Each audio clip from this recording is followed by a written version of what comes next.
ओम श्री परमात्मने नमः। नमस्कार साथियों। जन्म कुंडली को देख करके कैसे पता करें कि विवाह योग कब है। यदि आप भी अपनी लग्न कुंडली को देख करके विवाह योग के बारे में जानना चाहते हैं कि विवाह योग कब बनेगा, तो कुछ बातों को ध्यान में रखना होगा। इसी विषय को लेकर के ये वीडियो है। विवाह योग के बारे में मैं चर्चा करता हूँ। जन्म कुंडली में 7वां भाव विवाह का भाव है, दाम्पत्य भाव है। 7वें भाव पर,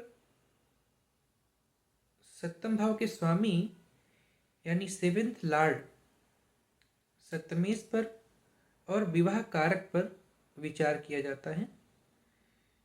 ज्योतिष के कुछ सर्वमान्य और सर्व प्रचलित नियम हैं जिन्हें प्रत्येक ज्योतिषी प्रयोग करता है और उसी के आधार पर वैवाहिक समय की गणना करता है।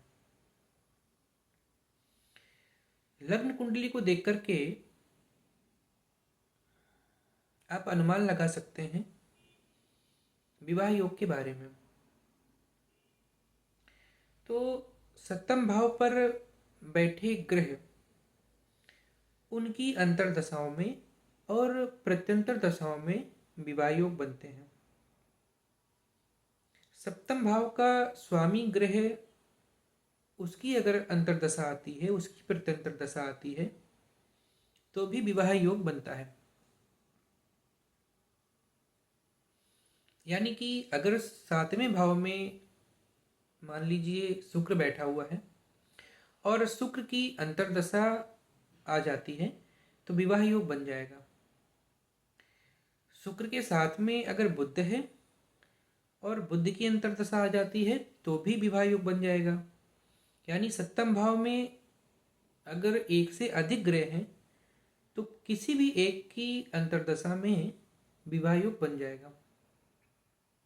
7वें भाव का स्वामी अगर उसकी अंतर्दशा या प्रत्यंतर दशा आती है तो भी विवाह योग बन जाता है। जैसे कि मेष लग्न की कुंडली है तो 7वें भाव का स्वामी शुक्र बनेगा। शुक्र की अंतर्दशा या प्रत्यंतर दशा आने पर विवाह योग बनेगा। इसके साथ ही ट्रांजिट का बहुत बड़ा रोल है। देखिए, स्त्री के लिए पति का कारक मंगल है और पुरुष के लिए स्त्री का कारक, वैवाहिक सुख का कारक, दाम्पत्य सुख का कारक शुक्र माना गया है। किंतु जो विवाह कराने का कारक है, जो गठबंधन का कारक ग्रह है, वो बृहस्पति है। इसी कारण से अगर बृहस्पति पत्रिका में नीच का है, कमजोर है, पाप प्रभाव में है, शनि राहु केतु के द्वारा युति बना रहा है, तो विवाह में अवरोध आता है और सामान्य रूप से बृहस्पति के उपाय किए जाते हैं। इसलिए बृहस्पति विवाह कारक है। तो विवाह कब होगा, बृहस्पति के ट्रांजिट को कैसे देखें, इसके लिए आप बृहस्पति की स्थिति को और दृष्टियों को देखें। बृहस्पति की स्थिति गोचर में अगर 7वें भाव में आती है तो बहुत अच्छा विवाह योग बनता है। जैसे कि आपकी कुंडली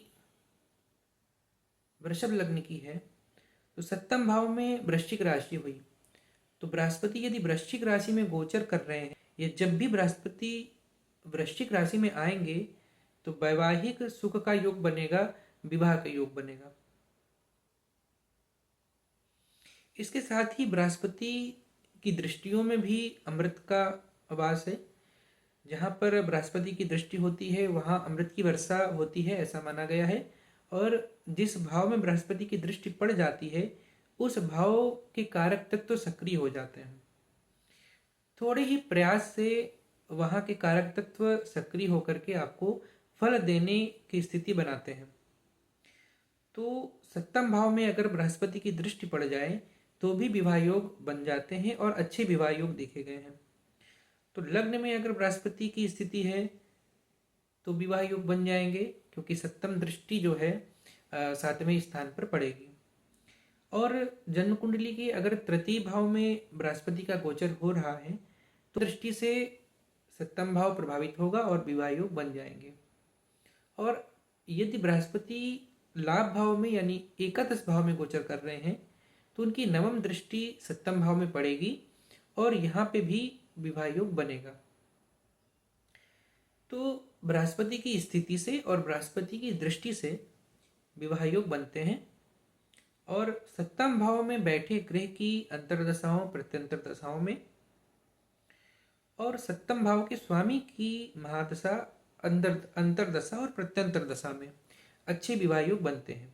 महादशा क्योंकि बहुत बड़ी होती है तो महादशा का विचार नहीं करते। महादशा के अंतर्गत यदि अंतरदशा आती है या प्रत्यंतर दशा आती है और गोचर भी लागू हो जाए तो बहुत अच्छे विवाह योग देखे गए हैं। तो इन स्थितियों को अगर ध्यान में रखा जाए तो आप विवाह योग के बारे में सटीक जानकारी समझ सकते हैं, अनुमान लगा सकते हैं। धन्यवाद।